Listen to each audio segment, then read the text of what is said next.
In terms of our cops who have been through a lot of scrutiny, and rightfully so, in the year that was the Derek Chauvin conviction and the murder, which Bratton calls it now murder, of George Floyd. But within the middle of all of that, there are policing issues that could be addressed, but it needs the funding, and cops need the respect that they deserve when they are walking the streets.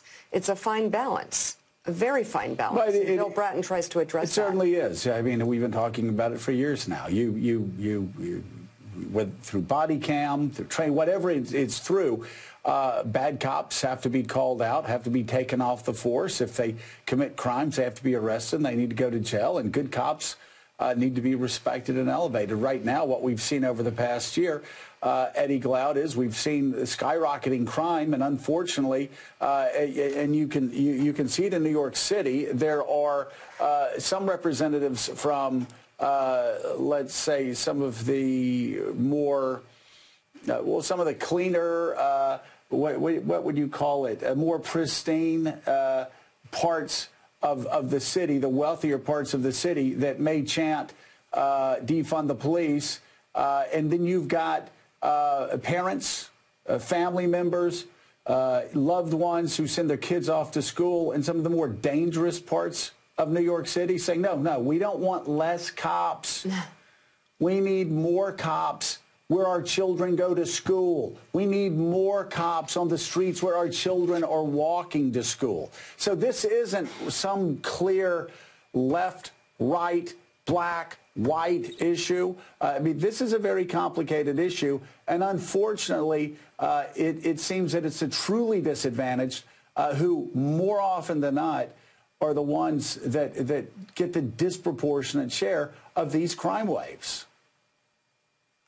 Well, it seems to me very clear, Joe, that our communities, those particular communities, those under-resourced communities, are often over-policed, over-surveilled, and under-protected.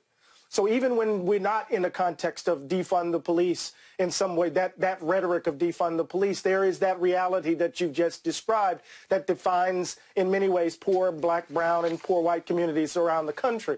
I think it's really important. I understand that we have to keep track of this uptick in gun violence, but we also have to be careful in how we account for its cause. It seems to me that there's just simply no data, Joe, and I know we might disagree on this. There's just no data that there is a relationship between calls for defund the police and an uptick in gun violence. Why are we attributing the uptick to that phrase? I just don't understand. You can help me understand. I just don't understand why we're doing it. And it seems to me Mika framed the conversation in a very interesting sort of way, right? That there is a sense to hold policing accountable, that there has to be some kind of reform. But as we've been talking about the nature of that reform, there have been some senses in which we've handcuffed the police from doing their jobs. I just need to understand more clearly, why are we placing this at the feet of a slogan that really hasn't evidenced itself in policy in most municipalities around the country? Well, if you're asking why, I mean, there's, again, if you talk to police officers, if you talk to sure, Bratton, if you talk to commissioners, if you talk to other people that talk to police, they will tell you that over the past year, they've been back on their heels, that they have been concerned. They've been afraid to go in and do their jobs. And unfortunately, again, you say that a lot of areas where there are people of color, in areas where the truly disadvantaged live, that they're over-policed. You know, I would. That's not what I'm hearing from representatives that represent those areas, that they are over-policed. Over the past year, they felt like they've been under-policed, and that is, you know, again, you go to the more gentrified parts of Brooklyn, I suspect they probably don't have the same complaints as the South Bronx and other areas of Brooklyn that again aren't getting the police resources that they feel like they need.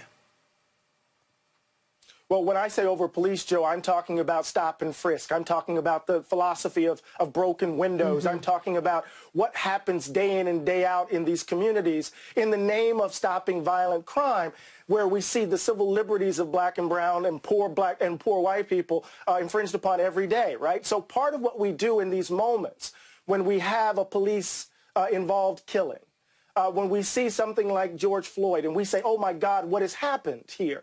That's actually the consequence of a form of policing that happens daily. So when I say over-policing and overly surveilled, I'm not talking about, the absence of actual bodies on the ground. I'm talking about a type of policing that that ensnares a particular community. That's what I mean.